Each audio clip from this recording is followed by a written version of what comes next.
ನಮಸ್ಕಾರ. ನೀವು not acted upon ಅನ್ನೋದನ್ನು ಕೇಳಿರ್ಬೋದು. ಅದರ ಅರ್ಥ ಗೊತ್ತಿಲ್ಲದೆ ಇರ್ಬೋದು, ಆದರೆ ಓದಿರ್ತೀರ, ಕೇಳಿರ್ತೀರ ಭಾಳಷ್ಟು ಜನ. ಆಯಿತಾ? ಅಂದರೆ ಅದರ ಅರ್ಥ ಆ ಪ್ರಕಾರ ನಡೆದುಕೊಳ್ಳದಿರುವುದು, ಅದನ್ನು ಜಾರಿಗೆ ತರದಿರುವುದು ಅನ್ನುವಂಥ ಅರ್ಥ ಬರುತ್ತೆ ಕಾನೂನಲ್ಲಿ. ಈ ಹಿನ್ನೆಲೆಯಲ್ಲಿ ಏನಾಗುತ್ತೆ, ಯಾವ ಡಾಕ್ಯುಮೆಂಟು ಅನ್ನೋದ್ರ ಬಗ್ಗೆ ಮಾತಾಡೋಕ್ಕೆ ಹೊರಟಿದ್ದೀನಿ ಭಾಳ ಸ್ಥೂಲವಾಗಿ.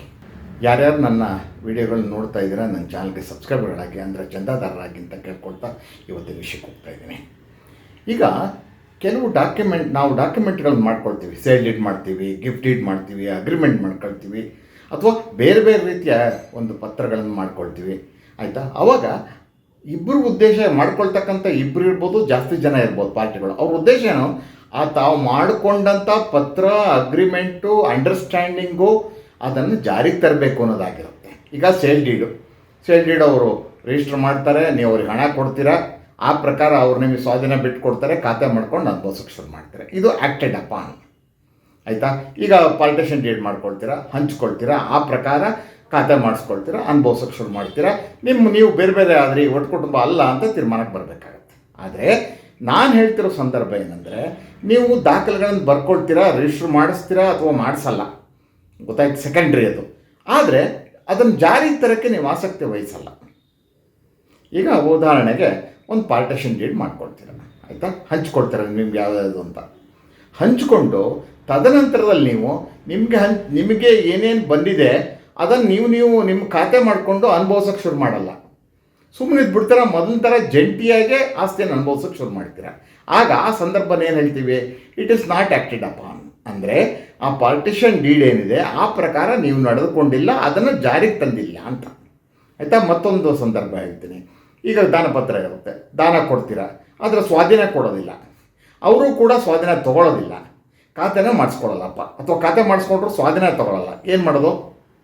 ಇದು ಗಿಫ್ಟ್ ಡೀಡನ್ನು ನಾಟ್ ಆ್ಯಕ್ಟೆಡ್ ಅಪಾನ್, ಅಂದರೆ ಗಿಫ್ಟ್ ಡೀಡಲ್ಲಿ ಬರೆದುಕೊಂಡಂತೆ ನಡೆದುಕೊಳ್ಳಲಿಲ್ಲ, ಅದನ್ನು ಜಾರಿಗೆ ತರಲಿಲ್ಲ ಅಂತ ಹೇಳ್ತೀವಿ.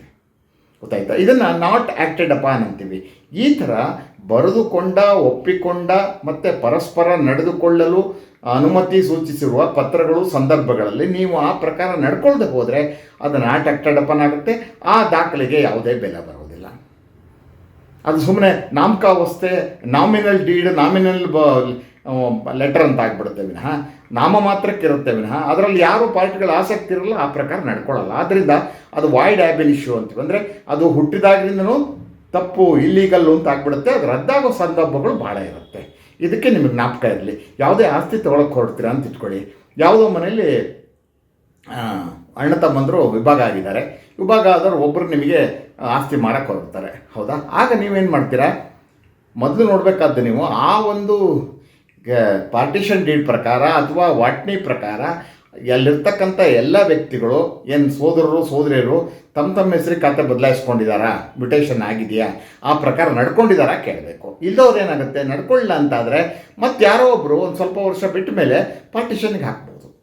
ಯಾಕಂದರೆ ನಾವು ಹಿಂದೆ ಮಾಡ್ಕೊಂಡೇ ಇಲ್ಲ ಅಂತ, ನಾವು ನಡ್ಕೊಂಡೇ ಇಲ್ಲ, ಆ ಪ್ರಕಾರ ನಾಟ್ ಆ್ಯಕ್ಟೆಡ್ ಅಪಾನ್, ಅದನ್ನು ಜಾರಿಗೆ ತಂದಿಲ್ಲ. ಆದ್ದರಿಂದ ನಮ್ಮ ಕುಟುಂಬದಲ್ಲಿ ಒಟ್ಟಿಗೆ ಆಸ್ತಿನ ಅನುಭವಿಸ್ತಾ ಇದ್ದೀವಿ, ಮತ್ತು ಇದು ಪಾರ್ಟಿಷನ್ ಜಾರಿಗೆ ಬಂದಿಲ್ಲ ಅಂತ ತೀರ್ಮಾನ ಮಾಡಿ ಹೊಸದಾಗಿ ಪಾರ್ಟಿಷನ್ ಮಾಡಿ ಅಂತ ಕೇಳ್ಬೋದು. ಖಂಡಿತ ಆ ಹಿಂದೆ ಮಾಡ್ಕೊಂಡಂಥ ಪಾರ್ಟಿಷನ್ಗೆ ಯಾವುದೇ ಬೆಲೆ ಬರೋಲ್ಲ, ಅದು ಕಾನೂನಿನಲ್ಲಿ ನಾಟ್ ಎನ್ಫೋರ್ಸಬಲ್ ಅಂತ ಆಗ್ಬಿಡುತ್ತೆ.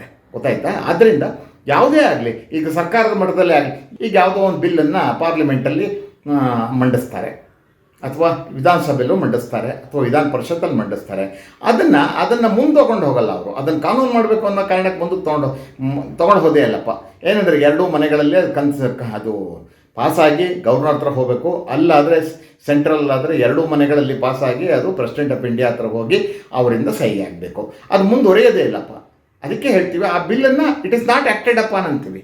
ಸರ್ಕಾರ ಅದನ್ನು ಜಾರಿಗೆ ತರಬೇಕು ಅಂಥೇಳಿ, ಅಥವಾ ಅದನ್ನು ಆ ಪ್ರಕಾರ ನಡ್ಕೋಬೇಕು ಅಂಥೇಳಿ ನಡ್ಕೊಂಡಿಲ್ಲ ಅಂತ ಕರಿತೀವಿ. ಈಗ ಯಾರಿಗೋ ಒಬ್ಬರಿಗೆ, ಮಿನಿಸ್ಟ್ರಿಗೋ ಅಥವಾ ಡೆಪ್ಟಿ ಕಮಿಷನರ್ಗೋ ಯಾರೋ ಗೌರ್ಮೆಂಟ್ ಆಫೀಸರ್ಗೆ ಒಂದು ಅರ್ಜಿ ಕೊಡ್ತೀರಾ, ಅರ್ಜಿ ಇಟ್ಕೊಂಡು ಹಾಗೆ ಕೂತ್ಕೊಳ್ತಾರೆ. ಅದರ ಅರ್ಥ ಏನು, it is not acted upon.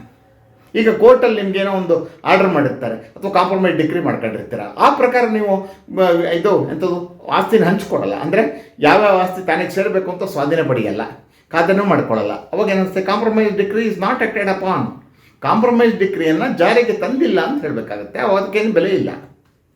ಈಗ ಕೋರ್ಟಲ್ಲೂ ಕೂಡ ಬೇಕಾದ ಸಂದರ್ಭ ಇರುತ್ತೆ. ಏನೋ ಕೋರ್ಟಲ್ಲಿ ನೀವು ಹೇಳ್ಬೇಕಾದ್ರೆ ಯಾವುದೋ ಒಂದು ಅಗ್ರಿಮೆಂಟ್ ಮಾಡ್ಕೊಂಡಿದ್ವಿ ಸ್ವಾಮಿ ಅಂತ ಹೇಳ್ಬೇಕಾದ್ರೆ ಅದು ಜಾರಿಗೆ ತಂದಿದ್ದೀವ ಅನ್ನತಕ್ಕಂಥದ್ದು ಬಹಳ ಮುಖ್ಯವಾಗುತ್ತೆ, ಬರೀ ಮಾಡ್ಕೊಂಡಿದ್ದು ಮುಖ್ಯ ಆಗಲ್ಲ. ಅದೇ ರೀತಿ ಯಾವುದೇ ನಮ್ಮ ಕಾನೂನುಬದ್ಧ ಪ್ರಕ್ರಿಯೆ ಏನಿದೆ ಅದರಲ್ಲಿ 2 ಪಾರ್ಟಿಗಳು 3 ಜನ ಪಾರ್ಟಿಗಳು, ಒಂದು ಸಂಸ್ಥೆ, ಒಂದು ಆರ್ಗನೈಸೇಷನ್ನು, ಒಂದು ವಿಧಾನಸಭೆ, ಒಂದು ಪಾರ್ಲಿಮೆಂಟು, ಯಾವುದೇ ಇರ್ಬೋದು, ಯಾವುದೇ ವ್ಯಕ್ತಿಗಳಿರ್ಬೋದು, ಗುಂಪಿರ್ಬೋದು, ಒಂದು ಕಂಪ್ನಿ ಇರ್ಬೋದು, ಯಾರೇ ಇರ್ಬೋದು, ಅವರು ತಾವು ಮಾಡಿಕೊಟ್ಟಿರ್ತಕ್ಕಂಥ ಕೆಲಸವನ್ನು ಪೂರ್ತಿ ಕಾನೂನು ಪ್ರಕಾರ ಮಾಡದೆ ಹೋದರೆ it is not acted upon. ಅವರು ಅದನ್ನು ಸಂಪೂರ್ಣಗೊಳಿಸಲು ಯಾವುದೇ ಕ್ರಮ ಕೈಗೊಂಡಿಲ್ಲ ಮತ್ತು ಅದನ್ನು ಜಾರಿಗೆ ತರುವ ಆಸಕ್ತಿ ಅವರಿಗಿಲ್ಲ. ಆದ್ದರಿಂದ ಅದು ಜಾರಿಗೆ ಬಂದಿಲ್ಲ ಅಂತ ಕೋರ್ಟ್ಗಳು ತೀರ್ಪು ಕೊಡ್ತಾರೆ. ಆದ್ದರಿಂದ ನೀವು ಯಾವುದೇ ದಾಖಲೆಗಳನ್ನು ಮಾಡಿಕೊಂಡ್ರೆ, ಯಾವುದೇ ಪತ್ರಗಳನ್ನು ಮಾಡಿಕೊಂಡ್ರೆ ನೀವು ಅದನ್ನು ಜಾರಿಗೆ ತರಬೇಕಾಗತ್ತೆ. ಜಾರಿಗೆ ತರದೋ ಹೋದರೆ ಅದು ಬೆಲೆಯನ್ನು ಕಳ್ಕೊಳ್ಳುತ್ತೆ. ಕಾನೂನಲ್ಲಿ ಅದನ್ನು ಎನ್ಫೋರ್ಸ್ ಮಾಡೋಕ್ಕೆ ಬರೋಲ್ಲ. ನಾಳೆ ಯಾರಾದರೂ ಸೀರಿಯಸ್ ಆಗಿ ಕ್ವಶನ್ ಮಾಡಿದರೆ, ಸ್ವಾಮಿ ಇದು ಜಾರಿಗೆ ಬಂದಿಲ್ಲ, ಇದನ್ನು ಜಾರಿಗೆ ತರಬೇಕು ಅಂತ ಆಸಕ್ತಿ ಪಾರ್ಟಿಗಳಿಗಿಲ್ಲ, ಆದ್ದರಿಂದ ಇದು ಜಾರಿಗೆ ಬಂದಿಲ್ಲ, ನಾಟ್ ಎನ್ಫೋರ್ಸಬಲ್ ಅಂತ ಹೇಳಿದರೆ ಕೋರ್ಟು ಅಂಥವ್ರ ಪರ ತೀರ್ಪು ಕೊಡಬೇಕಾಗುತ್ತೆ. ಆದ್ದರಿಂದ ನೀವು ಯಾವುದೇ ದಾಖಲೆ ಮಾಡಿಕೊಂಡ್ರು ಆ ಪ್ರಕಾರ ನಡ್ಕೋಬೇಕು. ಇಲ್ಲೋದ್ರೆ ಆ ಸಂದರ್ಭವನ್ನು ನಾಟ್ ಆ್ಯಕ್ಟೆಡ್ ಅಪಾನ್ ಅಂತ ಕರಿತೀವಿ. ಅಂದರೆ ಯಾವುದೋ ಒಂದು ಹೇಳಿದ್ದಲ್ಲಿ ನಿಮಗೆ ಯಾವುದೋ ಒಂದು ಪತ್ರ ನಾಟ್ ಆ್ಯಕ್ಟೆಡ್ ಅಪಾನ್ ಅಂದರೆ ಆ ಪತ್ರವನ್ನು ಜಾರಿಗೆ ತರುವಂತಹ ಕೆಲಸವನ್ನು ನಾವು ಮಾಡಿರೋದಿಲ್ಲ, ಅದು ಜಾರಿಗೆ ಬಂದಿರೋದಿಲ್ಲ, ಜಾರಿಗೆ ತರಬೇಕು ಅನ್ನೋ ಉದ್ದೇಶ ನಮ್ಮಲ್ಲಿಲ್ಲ ಅನ್ನುವಂತಹ ಒಂದು ತೀರ್ಮಾನಕ್ಕೆ ನಾವು ಬರಬೇಕಾಗತ್ತೆ. ಕೋರ್ಟ್ಗಳು ಬರ್ತವೆ, ಎಚ್ಚರವಾಗಿರಬೇಕು. ಯಾವುದೋ ಒಂದು ದಾಖಲೆ ಬರ್ಕೊಂಡ್ರೆ ಅದನ್ನು ಜಾರಿಗೆ ತರಬೇಕು, ಇಲ್ಲದವರೆ ನಾಟ್ ಆ್ಯಕ್ಟೆಡ್ ಅಪಾನ್ ಅಂತ ಹೇಳಿ ರದ್ದಾಗುತ್ತೆ. ಇಷ್ಟು ಈ ವಿಷಯದ ಬಗ್ಗೆ ತಮಗೆ ಅರಿವು ಮೂಡಿಸ್ತಾ ನನ್ನ ಮಾತನ್ನು ಮುಗಿಸ್ತಾ ಇದ್ದೀನಿ. ನಮಸ್ಕಾರ.